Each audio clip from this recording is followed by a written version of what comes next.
তাকে ঘিরেও আলাপ হওয়া দরকার।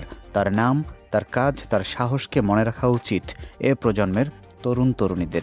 যে বিজয়ে এসে যাদের বুদ্ধিদীপ্ত নেতৃত্বে পরিচালিত হয়েছে এই আন্দোলন, যাদের ডাকে এগিয়ে গেছে ছাত্র জনতা, যাদের কল্যাণে আন্দোলন পেয়েছে চূড়ান্ত সফলতা, এসব সমন্বয়কদের মধ্যে রীতিমতো ভাইরাল হয়েছেন সার্জিস আলম।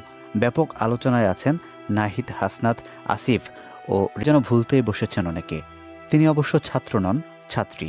আর মেয়েরা কি না পারে সেটাই দেখিয়েছেন তিনি। তার নাম নুসরাত তাবাসসুম। মনে আছে ডিবি অফিসে জোর করে নেওয়া সেই বিবৃতির কথা? সেদিন সেই 6 সমন্বয়কদের মধ্যে ডান পাশে কোনায় কিন্তু তিনিও ছিলেন। এখনও যেন আছেন কোনাতেই। তাকে ঘিরে অত আলাপ নেই, পোস্ট নেই, তবে তার কৃতিত্ব তো কোনো অংশেই কম নয়। তাকে সেই কোণা থেকে সরিয়ে সামনে বা মধ্যে আনা উচিত।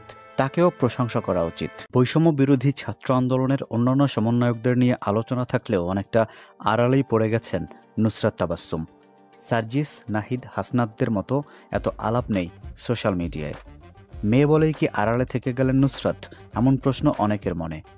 আন্দোলনের সময় নুসরাতকেও যেতে হয়েছে ডিবি হেফাজতে। তিনিও করেছেন অনশন, যথেষ্ট ত্যাগ স্বীকার করতে হয়েছে তাকেও। তাই তিনিও বাকিদের মতো সম্মান ডিজার্ভ করেন।